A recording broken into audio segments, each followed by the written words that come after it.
nesta manhã cumprimentar a igreja aqui presente em Aveiro. Quero cumprimentar os mais pequeninos, os bebés. Quero cumprimentar os que já não são tão pequeninos, mas ainda são pequeninos. Quero cumprimentar os mais adultos e quero cumprimentar também os anciãos desta igreja.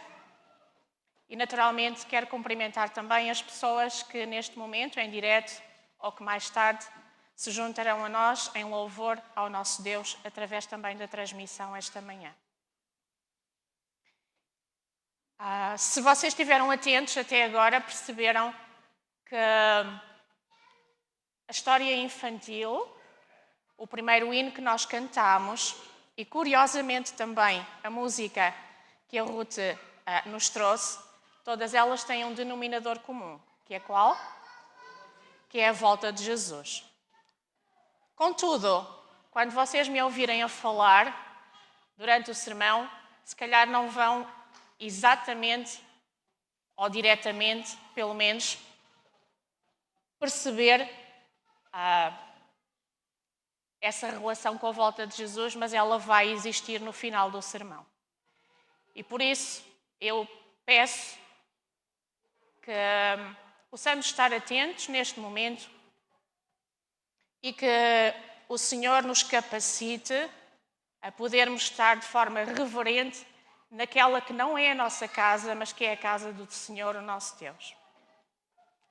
Se nós viermos à presença de Deus com o sentimento de que estamos não num espaço qualquer, não num lugar qualquer, não num dia qualquer da semana, mas estamos perante o Rei e o Criador do Universo, então os nossos pensamentos, as nossas emoções, as nossas dúvidas não vão estar focadas noutras coisas que não sejam as sagradas e vamos respeitar o lugar em que nós estamos.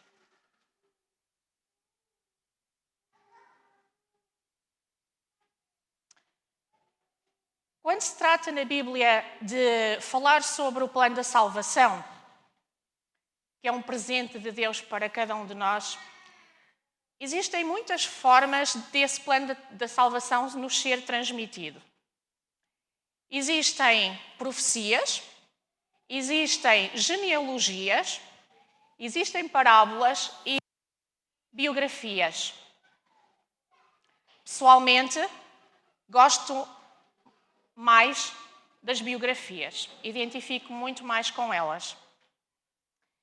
E a Sra. White, e sim, hoje vou usar algumas referências da parte da serva de Deus, aquela que nós acreditamos que recebeu um dom especial da parte de Deus para a sua igreja, o dom de profecia.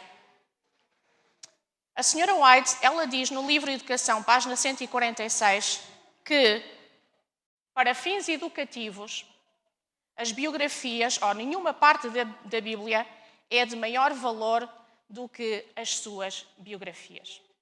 Nós temos imensas aprendizagens a fazer com esta forma de apresentar o plano da salvação. E porquê é que as biografias são importantes? Elas são importantes porque, em primeiro lugar, elas são uma descrição fiel da vida das pessoas. Ou seja, na descrição que nos é feita na Bíblia de muitas biografias e que o Senhor nos permitiu conhecer, tanto as coisas boas que as pessoas fizeram ou pensaram, como as coisas menos agradáveis, elas estão escritas para nós e estão escritas por alguma razão. E nós podemos aprender muito com isso. Depois, as biografias também são importantes porque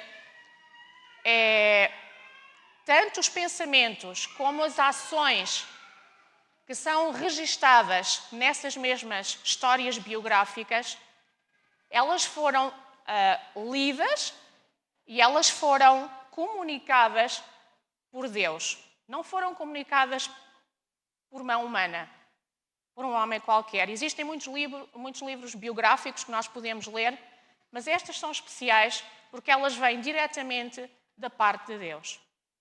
E terceiro, as biografias também são importantes porque também na linguagem da Sra. White, elas são faróis de advertência para cada um de nós, como cristãos e como pessoas que nos dizemos seguidores de Cristo.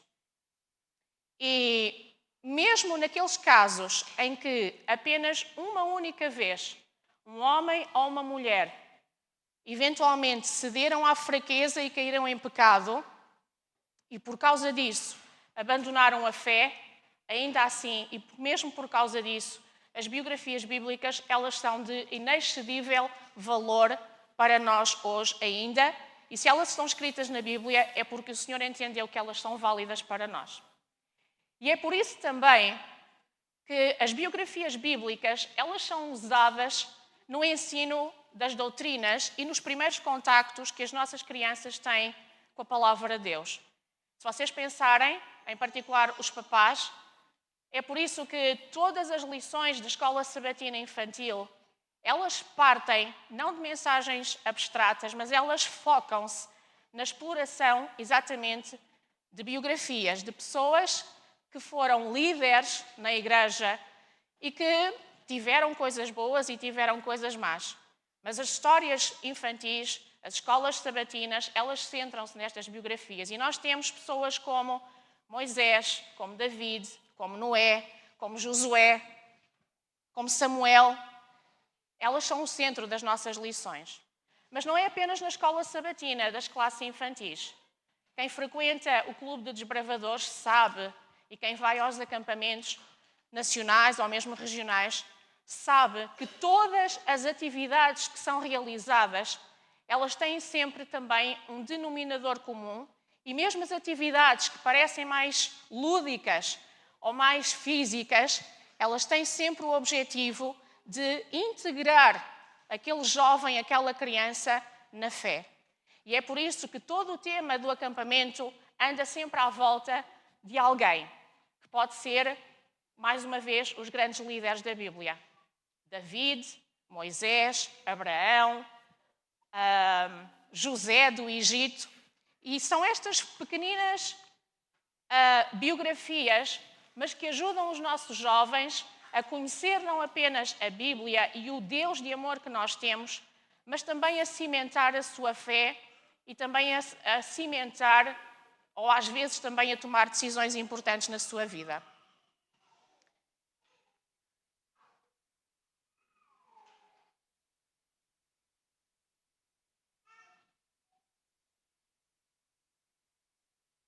Então, conforme vos disse, pessoalmente, quando eu venho pregar, eu gosto de explorar as biografias bíblicas. E hoje não será diferente. Eu hoje vou também falar acerca de alguém que eu acho que nos pode ajudar a compreender um pouco da nossa condição e talvez a refletir um bocadinho sobre o que nós andamos a fazer neste mundo. Eu vou falar sobre Salomão. Salomão é uma personagem conhecida e a minha mensagem hoje ela não vai ser... ela vai ser simples naquilo que eu vou dizer e as palavras que eu vou usar vão ser unicamente aquelas que estão registadas na Bíblia e aquelas que nos são dadas também em complemento pelo Espírito de Profecia, neste caso, profetas e reis. A biografia de Salomão, ela é-nos apresentada no livro de Reis e logo nos primeiros capítulos. E se nós quiséssemos dar um nome a esta biografia, ou talvez um nome alternativo àquele que vocês têm projetado, poderia ser o seguinte: da força para a fraqueza, ou, por exemplo, da ascensão e glória ao fracasso. Foi isto que aconteceu com Salomão. E nós vamos ver porquê. Quando nós analisamos a biografia de Salomão, ela tem que ser entendida e contextualizada a partir do capítulo 17 de Deuteronômio. E eu vou pedir para vocês abrirem já a vossa Bíblia exatamente nesse capítulo. Capítulo 17 de Deuteronômio, nos versículos 14 e 15, onde são dados por Deus ao seu povo algumas diretrizes no que respeita à escolha do rei que eles deveriam ter para si. Então estes versículos dizem-nos o seguinte: quando entrares na terra que te dá o Senhor teu Deus e a possuíres, e nela habitares, e disseres, porei sobre mim um rei, assim como têm todas as nações que estão em redor de mim, porás certamente sobre ti como rei aquele que escolher o Senhor teu Deus. Então, apesar de não ser o plano original de Deus que o seu povo tivesse um rei, e isto porquê? Porque o único Deus que Israel deveria ter, eles já o tinham, era rei, ou deveria ser o comandante supremo, que é também o nosso comandante, Deus Jeová, mas ainda assim, Deus permitindo que Israel tivesse um rei, Deus dá aqui conselhos ao povo e diz-lhe que esse rei não deveria ser um qualquer, um escolhido por eles, mas deveria ser um rei escolhido pelo próprio Deus e de acordo com as orientações desse próprio Deus. E porquê é que este detalhe que veio aqui em Deuteronômio 17 é importante para a nossa mensagem de hoje? É porque, aos olhos humanos, Salomão não tinha qualquer direito ao trono. Ele não tinha qualquer direito a ser rei de Israel. Ele não era, na verdade, o príncipe herdeiro. Mas, precisamente por causa disto, a verdade é que Salomão ele acaba por ascender ao trono ainda há algum tempo antes da morte de David, que nesta altura estava bastante debilitado e bastante frágil, seriamente frágil. E agora acontece que o irmão de Salomão, chamado Adonias, que era filho de uma das mulheres de David, filho de Agite, ele procurava usurpar o reino e substituir o seu pai no trono. E, conforme eu disse, ainda que, na verdade, ele parecesse ser o sucessor natural de David ao trono, a verdade é que ele, desconhecendo os planos de Deus para este mesmo povo, para Israel, desconhecendo ele que tempos antes David havia prometido a Batseba que Salomão seria o rei de Israel, Adonias estava disposto por todos os meios, mesmo com recurso à violência, a poder tomar o trono se fosse caso disso e se fosse preciso. Quando nós olhamos para Adonias, nós vemos que ele tem características que não são muito simpáticas. Adonias, em primeiro lugar, era um filho mal educado. Muito mal educado. Durante a sua educação, o pai dele foi bastante permissivo. E os modelos permissivos de educação, normalmente ou quase sempre, dão asneira. E foi o que aconteceu com Adonias. Foi-lhe permitido fazer tudo aquilo que ele queria, e por isso, neste momento, já era muito difícil e muito tarde conseguir educá-lo para o bem. Era muito difícil reprimi-lo. Adonias era fisicamente formoso, ele fisicamente era bem parecido. Tinha uma outra característica, ele era muito popular entre o povo. Só que nos planos de Deus, ser popular, ser bem parecido ou ser formoso de vista não são qualidades, não são necessariamente qualidades de um bom líder. Adonias era uma pessoa vaidosa, era uma pessoa egoísta, era alguém que se gostava de vangloriar, era também muito impulsivo. E ele, apesar de ser formoso à vista, apesar de ser bem parecido aos olhos humanos, ele tinha aquilo que nenhum líder, ou melhor, que todo líder e todo cristão deve ter.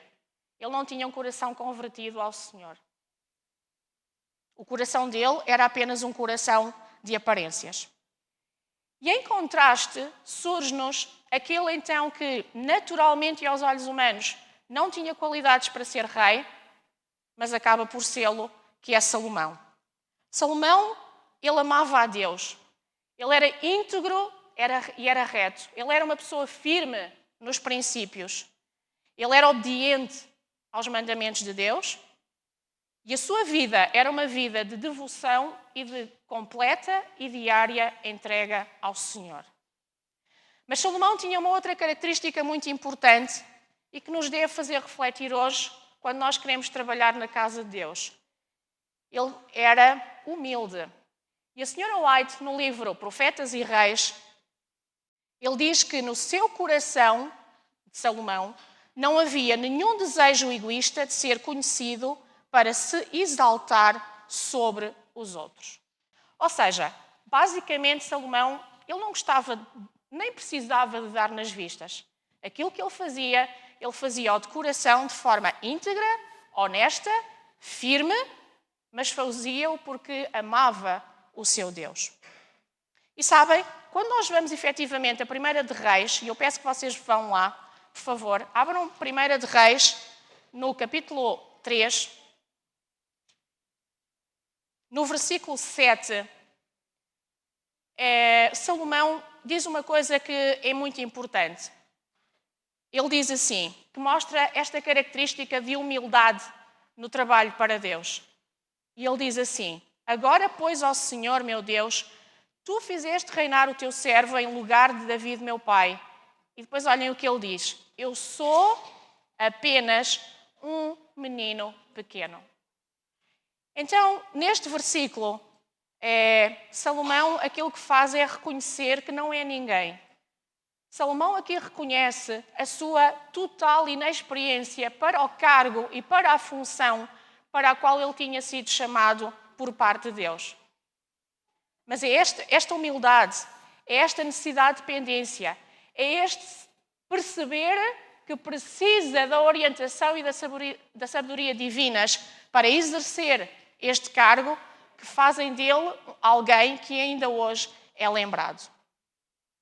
E a Sra. White, no livro Profetas e Reis, na página 29, ela diz o seguinte: o seu evidente amor a Deus, a profunda reverência pelas coisas divinas, a sua desconfiança em relação a si mesmo e a exaltação, não dele, mas a exaltação do infinito Criador de tudo, todos esses traços de caráter são tão dignos de imitação.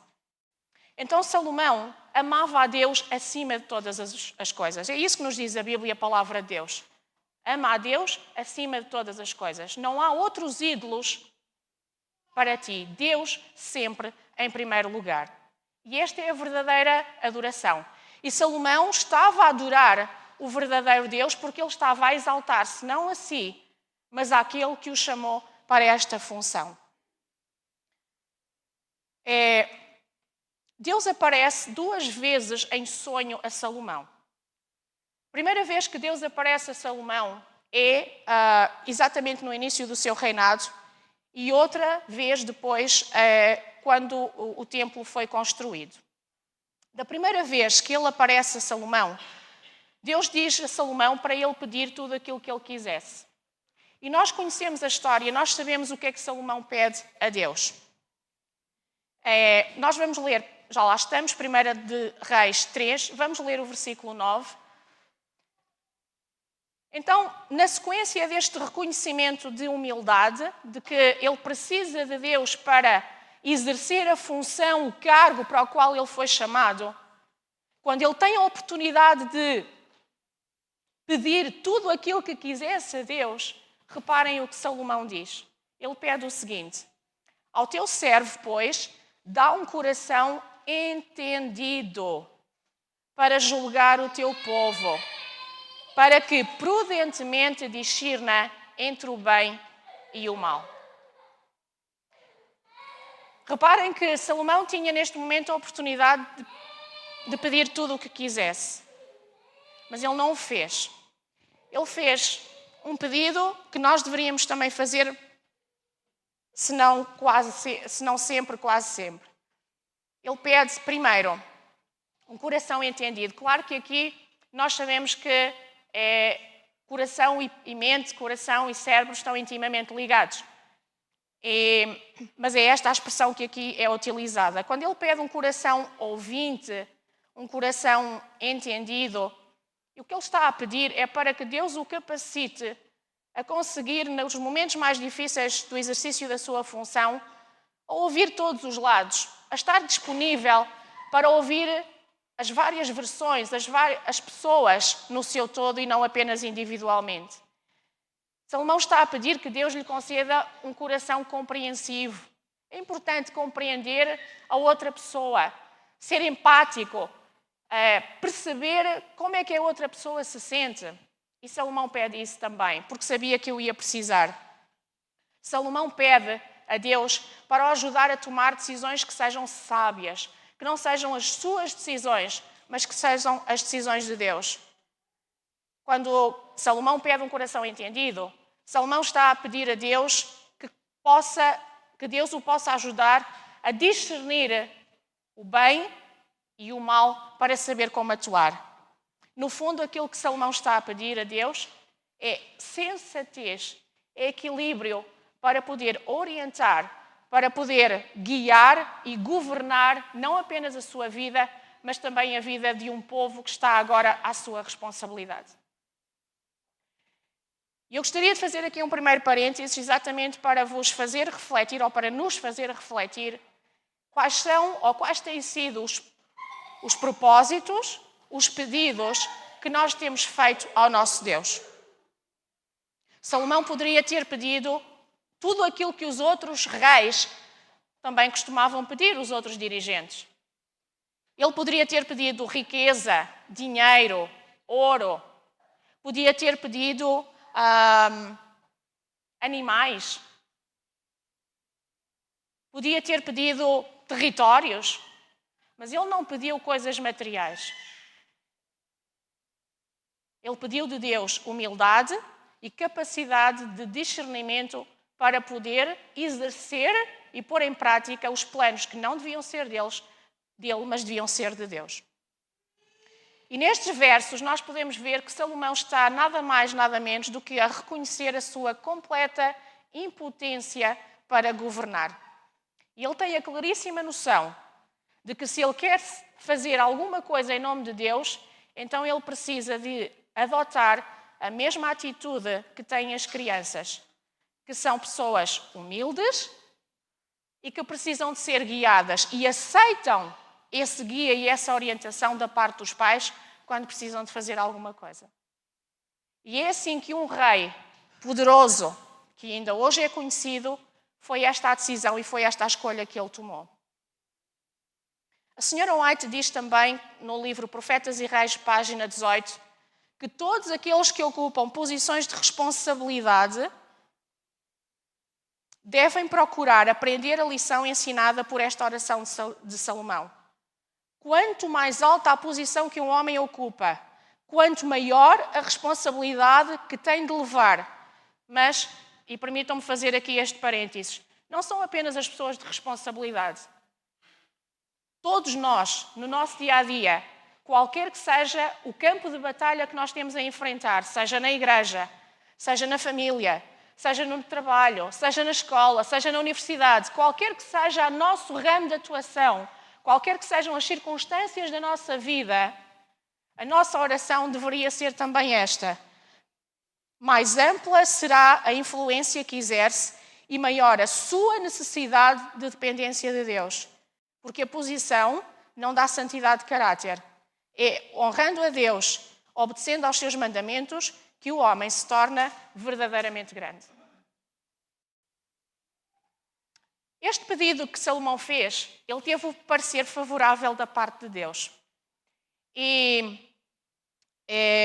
precisamente porque Salomão pediu aquilo que normalmente os reis da altura não pediam, Deus dá-lhe não apenas aquilo que pediu, mas Deus dá em dobro, em triplo, aquilo que também ele não pediu. E nós podemos, não vamos ler, mas isso está escrito aqui também nestes primeiros capítulos. Deus prometeu-lhe sabedoria e ele teve-a, mas Salomão também teve riqueza, Salomão também teve glória e Salomão também teve uma vida longa. Em 1 Reis 4, nós vemos exatamente a descrição desse património que foi concedido por Deus a Salomão. Conforme eu disse, ele teve terras, ele teve servos, ele teve animais, teve pedras preciosas, mas também teve uma coisa: teve paz. E enquanto ele permaneceu firme, essa paz foi-lhe concedida. Mas, se nós formos a 1 de Reis 3, e se lermos o versículo 14, eu pedia que vocês abrissem a vossa Bíblia. Está lá escrito o seguinte. Está lá escrita uma frase que começa por uma conjunção, não é? Está lá o se. E diz assim, versículo 14. Se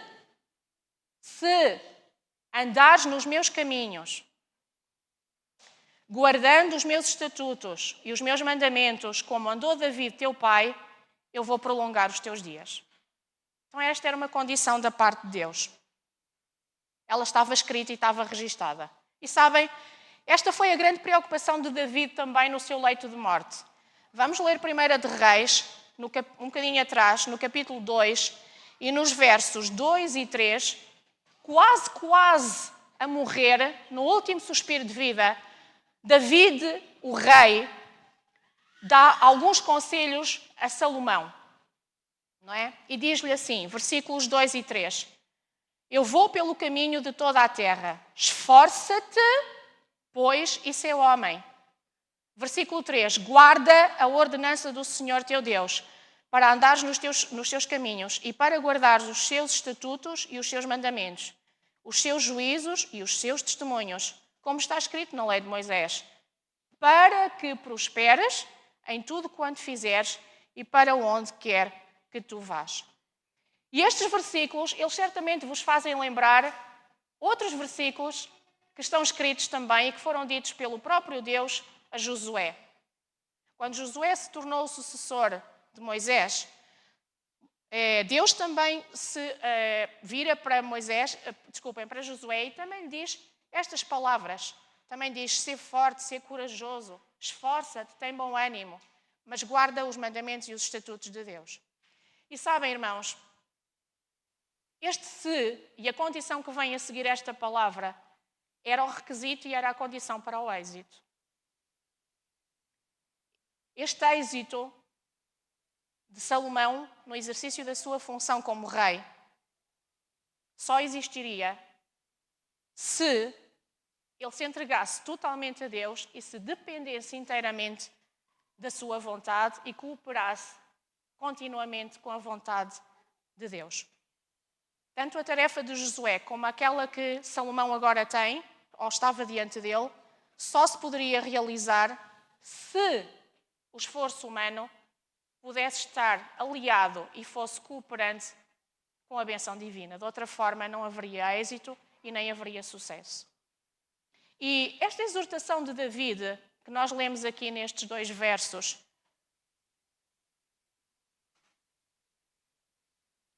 eu creio que não será tanto uma exortação de pai para filho, mas na minha reflexão foi mais uma exortação de um rei e uma exortação de um líder espiritual para o outro líder espiritual, porque era isso que Salomão seria.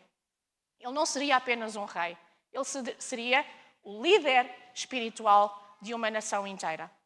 E por isso esta exortação ela tem um caráter religioso. É uma tentativa realmente de fazer perceber que nós não podemos afastar-nos em circunstância alguma daquele que é o Criador e o Rei do Universo, sob pena de toda a nossa vida fracassar e de nós perdermos por completo a salvação.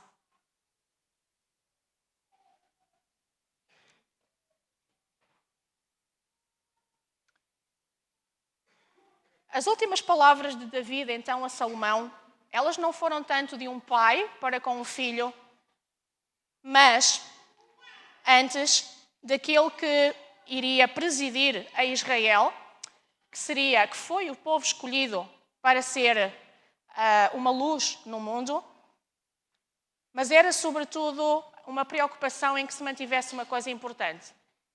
contrariamente àquilo que acontecia aos povos à volta de Israel. É que Israel era um Estado teocrático. O que é que isto quer dizer? Quer dizer que o reino não seria de Salomão, mas o reino é de Jeová. Significa que o trono não era de Salomão, mas é de Jeová, Deus o Senhor. E que o governante humano era apenas um servo e um instrumento do Rei Celestial. E isto é muito importante para nós hoje também. Porque nós, qualquer que seja a nossa função, na igreja, na família, no trabalho, na escola, nada é nosso. Nada do que está aqui nesta igreja é nosso. Todos os espaços, todos os instrumentos, todos os livros, todo o material que nós temos à nossa disposição, eles existem, mas não são nossos. O corpo não é nosso, a vida não é nossa, a inteligência não é nossa, o dinheiro não é nosso. E isto deveria fazer-nos perceber e fazer sentir, deveria fazer toda a diferença na nossa vida. Porque se nós compreendermos isso, então nós vamos perceber que nós somos zero, nós somos nada comparado com o poder e a omnipotência do Criador. E se estamos aqui, é única e exclusivamente pela graça e pela misericórdia do nosso Redentor e do nosso Salvador. Sabem que nos primeiros anos do reinado de Salomão, efetivamente o nome de Jeová, ele foi louvado e foi adorado como deve ser louvado. Durante alguns anos, durante os primeiros anos, Israel efetivamente foi a luz do mundo e foi esse que cumpriu o propósito para o qual tinha sido chamado. Dos grandes empreendimentos que Salomão levou a cabo, nós conhecemos, até aos dias de hoje, um muito importante. Salomão construiu, no Monte Moriá, o templo do Senhor. No mesmo monte, no mesmo lugar onde Isaac estaria para ser sacrificado pelo pai Abraão. Aí mesmo, nesse local sagrado, foi construído um templo ao Senhor. Nesse lugar onde foi dada a promessa do Messias, não apenas ao povo daquela altura, mas a nós hoje também. Foi aí que foi construído o templo do Senhor. E este templo, de uma glória inexcedível, uma construção como nós ainda hoje não conseguimos, se calhar, imaginar. Durante muito tempo, aquele templo foi um emblema vivo do Criador. Este templo, ele foi dedicado pelo próprio Salomão ao Senhor no mês 7 do calendário hebraico, no mês de Tishri. Não sei exatamente se é assim que se diz. Ele foi consagrado, ele foi dedicado ao Senhor numa altura especialmente importante para o povo, que foi na altura da festa dos tabernáculos. E esse foi um momento de alegria, de júbilo para o povo, sobretudo de agradecimento. Mas sabem, se é verdade que no capítulo 7 de 1 de Reis estão detalhados os aspectos físicos da construção desse templo, não eram os aspectos físicos que interessavam assim tanto. Mas, na verdade, todos os detalhes, todos os aspectos físicos da construção, eles remetiam e tinham um significado muito mais elevado, que era um significado espiritual. Ou seja, tudo aquilo que existia naquele templo deveria levar o povo a uma comunhão mais intensa, a uma comunhão mais especial, a uma comunhão diária com o seu Deus, Jeová. Conforme eu disse há bocadinho, todos os objetos que estavam no templo, eles tinham um caráter especial e um caráter religioso. E todos eles, de alguma forma, apontavam para esta relação do povo para com Deus. E é exatamente isso que nós devemos aprender para nós hoje também. Há uma lição aqui importante.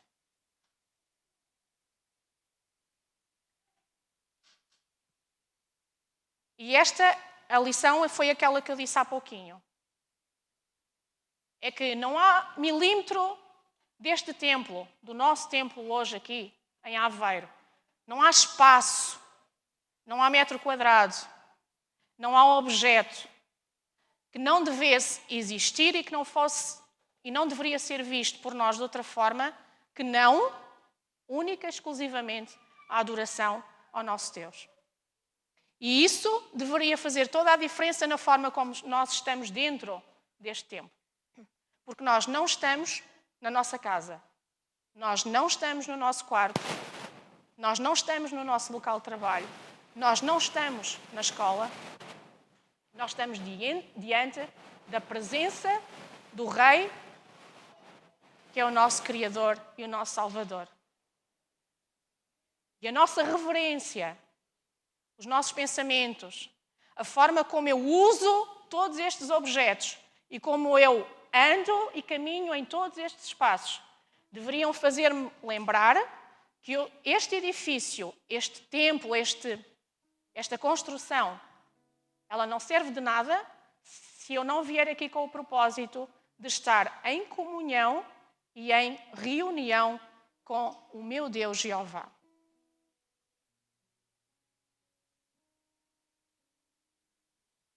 Conforme eu disse, foi Salomão que presidiu a esta cerimónia de devoção ou de consagração do templo ao Senhor. Foi feita uma grande cerimónia religiosa. Ele faz uma oração de consagração, ele admoesta ao povo manter-se fiel e ele pronuncia também uma bênção sobre esse povo. E sabem, durante algum tempo, efetivamente, esta construção ela foi um testemunho de Deus naquele lugar e nos lugares circunvizinhos. Pessoas de todo o lado, elas vinham visitar este templo e elas ficavam impressionadas com aquela maravilha e com aquela construção. Mas não apenas. Elas ficavam impressionadas com o amor de Deus que elas podiam ver naquele lugar. Isto deveria ser a mesma coisa hoje connosco. Nós não vimos à igreja para ver a construção. Nós não vimos à igreja para ver as flores, apesar de bonitas, e graças às pessoas que cuidadosamente, semanalmente, as colocam aqui. Mas nós vimos aqui porque estas flores e porque tudo dentro da igreja nos remete para o amor de Deus por cada um de nós. Pessoas ficavam impressionadas com o amor de Deus, com o espírito de reverência e com o temor que havia naquele lugar. A grandeza, a presença de Deus era ali sentida. E eu pergunto se a presença de Deus é aqui sentida neste lugar hoje também. Um desses exemplos de visita que Salomão teve foi também de uma história bem conhecida de nós e das crianças, que foi a rainha de Sabá. Ela ouviu falar da fama que corria por todo o mundo de Salomão. E ela agora queria ver com os seus próprios olhos se de facto isto era verdade ou não. E sabem, quando ela chega àquele local, ela pôde confirmar, ela pôde ver várias coisas. Ela pôde confirmar a sabedoria de Salomão. Ela ficou estupefacta, admirada, espantada com aquilo que se comia e com aquilo que os seus servos também comiam. Ela ficou espantada com o comportamento dos seus empregados, da forma como eles se vestiam. E ela ficou espantada com os serviços do templo. E a Bíblia diz-nos, utiliza a expressão, diz que ela ficou fora de si quando ela viu tudo isto. Mas sabem, ela relacionou tudo aquilo que existia ali, não com Salomão, mas ela relacionou tudo aquilo que havia ali, que ela pôde verificar e ver pelos seus próprios olhos, com o Deus de Salomão. E ela sabia que a prosperidade de Israel, ela só existia por causa da aliança que tinha sido feita com Deus. E tudo aquilo que ela tinha ouvido antes e que a motivou a ir àquele local agora, não era nem metade daquilo que ela efetivamente tinha visto e observado. E esta é mais uma reflexão para nós hoje. Eu disse-vos que nós, através das biografias, podemos aprender imensas coisas. E nós também podemos colocar aqui a pergunta: o que é que os outros ouvem falar de mim? O que é que os outros, quando olham para mim, o que é que os outros observam? Será que o meu testemunho também é um testemunho que exalta ao Criador, o Deus e Rei do Universo? Ou será que o meu testemunho, a minha vida, aquilo que eu faço, aquilo que eu digo, exalta a criatura e não o Criador? Se nós formos a 1 de Reis, no versículo 10, no capítulo 10, nos versos 8 e 9, diz o seguinte. São palavras da rainha de Sabá. Ela diz assim: bem-aventurados os teus homens, bem-aventurados estes teus servos, que estão sempre diante de ti, que ouvem a tua sabedoria. Verso 9. Bendito seja o Senhor teu Deus, que teve agrado em ti, para te pôr no trono de Israel. Porque o Senhor ama a Israel para sempre, por isso te estabeleceu rei para fazer juízo e justiça. Sabem que as palavras que a rainha profere aqui, elas não são apenas palavras de agradecimento por alguém que foi bem recebida. Nós gostamos de ser bem recebidos quando vamos à casa de alguém. Mas as palavras dela aqui, elas não traduzem apenas esse agradecimento de boa hospitalidade. Não. Eu acredito que a rainha de Sabá, com aquilo que viu, com o testemunho que teve, ela saiu dali espiritualmente tocada.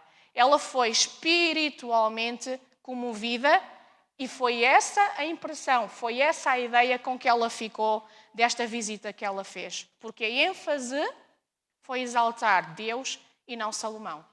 E os bens materiais que ela trouxe do país dela, do território dela e que ofereceu a Salomão, foram apenas um pequeno presente que foi dado em troca das bênçãos espirituais que eu acredito que ela levou daquele lugar. E o seu nome é referenciado mais à frente na Bíblia, em Mateus 12. No capítulo 9 de 1 de Reis, Salomão volta a ter um sonho. Eu disse-vos que ele teve 2 sonhos. O primeiro, no início do seu reinado, e voltou a ter um outro depois da construção do templo. E da segunda vez que Deus aparece a Salomão em sonho, vamos ler o que é que diz lá. 1 de Reis 9, e agora vamos ler o 3 ao 7.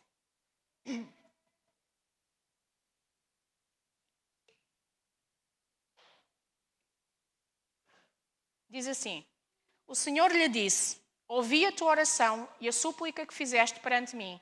Santifiquei a casa que edificaste, a fim de pôr ali o meu nome para sempre. Os meus olhos e o meu coração estarão ali todos os dias. E volta a palavra se. Se tu andares perante mim, como andou David teu pai, com inteireza de coração e com sinceridade, para fazeres segundo tudo o que eu te mandei e guardares os meus estatutos e os meus juízos, então eu confirmarei o trono do teu reino sobre Israel para sempre. Como falei acerca do teu pai David, dizendo: não te faltará sucessor sobre o trono de Israel. Porém, se vós e os vossos filhos de qualquer maneira vos apartardes de mim e não guardares os meus mandamentos e os meus estatutos, que vos tenho proposto, mas fordes e servirdes a outros deuses e vos prostardes perante eles, então destruirei a Israel da terra que lhes dei, esta casa que santifiquei a meu nome, lançarei longe da minha presença, e Israel será por provérbio e motejo entre todos os povos. Esta revelação ela acontece em resposta à oração de Salomão. E o livro declara várias vezes que as promessas de Deus elas estavam ligadas à obediência e às orientações e instruções divinas. Só que agora Salomão desvia-se dessas orientações. E desvia-se para se entregar à apostasia e à idolatria. E a pouco e pouco, porque normalmente é assim que acontece quando nós nos afastamos de Deus. A pouco e pouco, Salomão começa a adotar comportamentos e a adotar posturas que não são aquelas que deveriam ser. Então Salomão passa a ter esposas pagãs, esposas de todo o sítio. Eram esposas do Egito, que vinham da Fenícia, de Edom, de Moabe. Os mandamentos de Deus foram postos de lado por ele. Passou a adotar costumes e práticas pagãs. A riqueza que ele alcançou por favor divino, porque se nós temos alguma riqueza, não é por nosso mérito ou esforço, é porque Deus nos concede. E todas as riquezas que ele obteve passaram a ser usadas para benefício próprio. Passou a submeter o povo a terríveis impostos e obrigações. Passou a ser um rei déspota, passou a ser um rei opressor, tirano. No Monte das Oliveiras, ele edificou um altar para sacrifícios idólatras, só para contentar as esposas. Ele permitiu sacrifícios hediondos de crianças, só para contentar as esposas. E imaginem só, Salomão, inclusivamente, passou a ter alguns pensamentos e algumas dúvidas ateístas. Quer dizer, ele começou a pôr em causa a existência e o poder do próprio Deus. Tornou-se um rei vaidoso, orgulhoso, cobiçoso e ganancioso. E se inicialmente Salomão recusava qualquer honra e qualquer título, por ter sido ele o arquiteto daquela construção magnífica, a verdade é que ainda hoje o templo passa a ser conhecido, ou é conhecido não pelo criador desse templo, mas pela criatura. E não é conhecido como sendo o templo do Senhor, mas como o templo de Salomão. Ou seja, mais uma vez, exalta-se a criatura em vez de se exaltar o Criador. Vamos ler Deuteronômio 17. Eu disse-vos que a biografia de Salomão e de qualquer outro rei de Israel, ela deveria sempre ser analisada tendo em conta e por comparação com este capítulo. O capítulo 17 de Deuteronômio estabelece os requisitos para o rei que viesse a ser o rei de Israel. E se nós lermos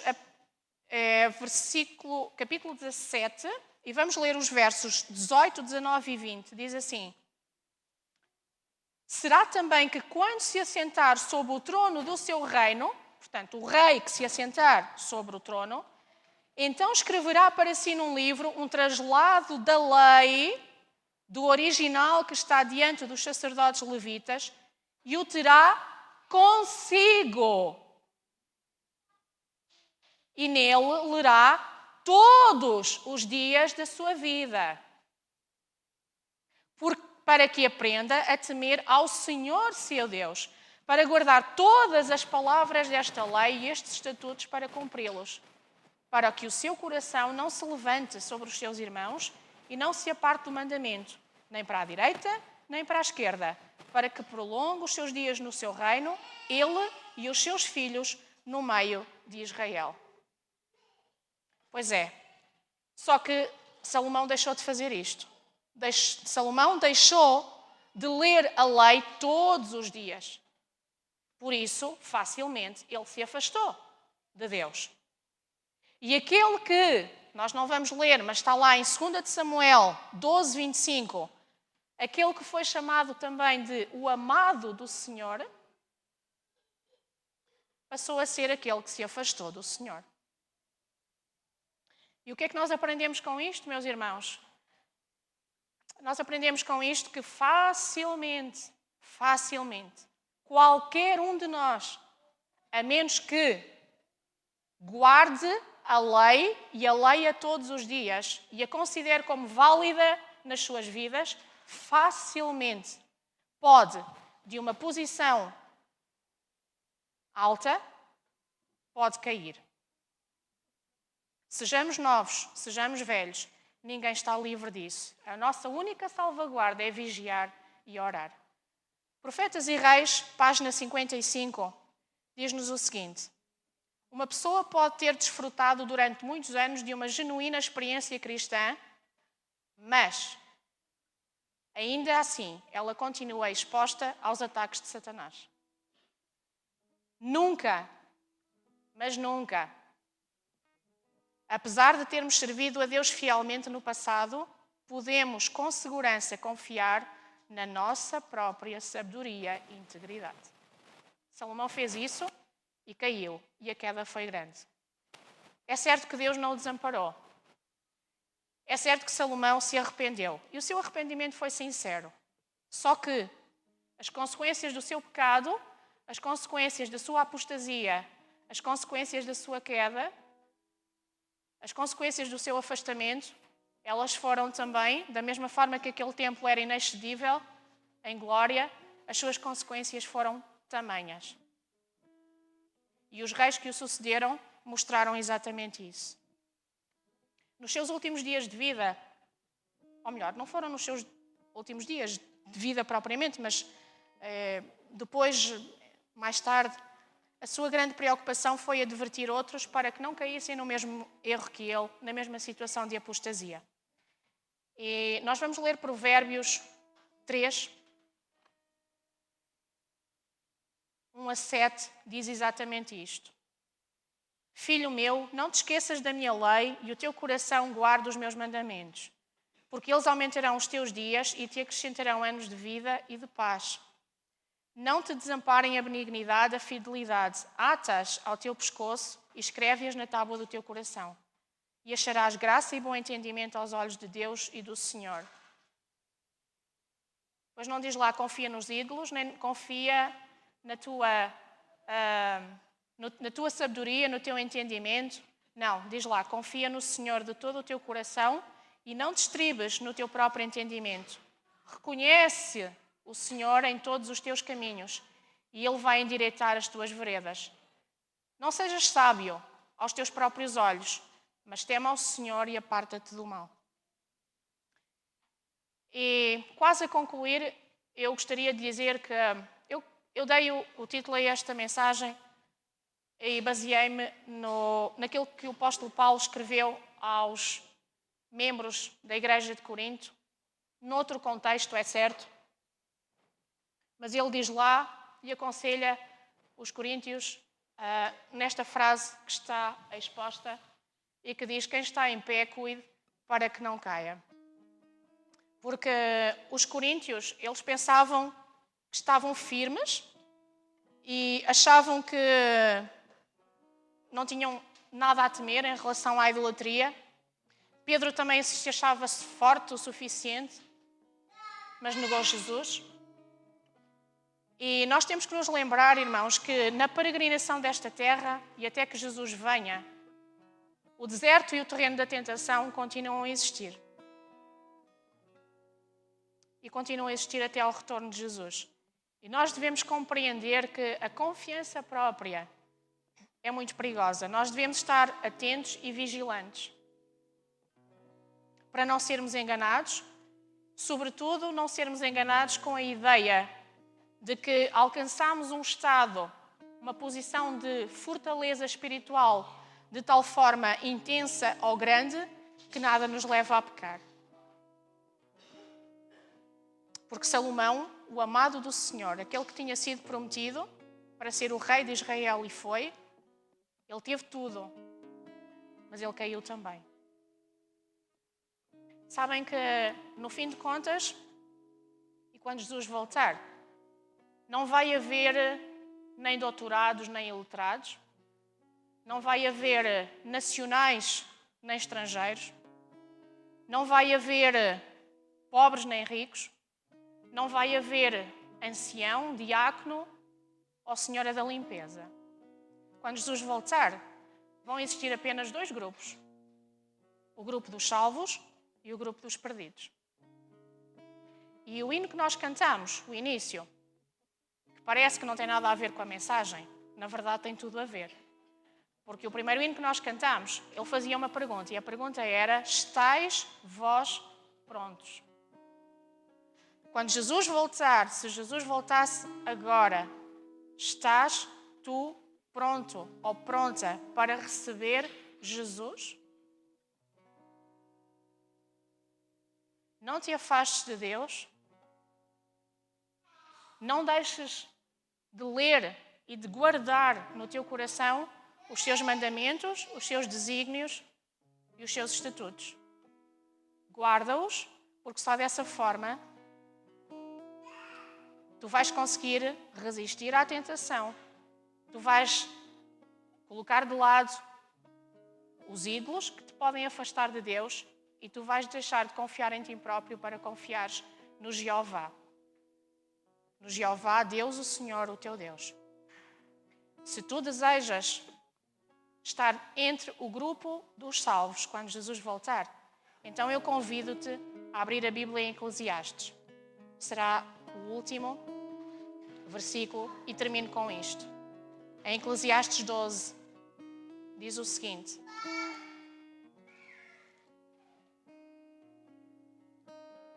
é um conselho também de Salomão. Este desafio não é apenas para aqueles que estão aqui hoje, para aqueles que estão lá, do outro lado. Sim, é para si que eu estou a falar também. Estou a falar para as crianças, estou a falar para os adultos e estou a falar para os mais idosos. Estais vós hoje prontos? Desejas tu realmente a volta de Jesus? Se sim, então o conselho que Salomão te dá é este: de tudo aquilo que se tem ouvido, o fim é este: teme a Deus, guarda os seus mandamentos, porque isto é o dever de todo homem.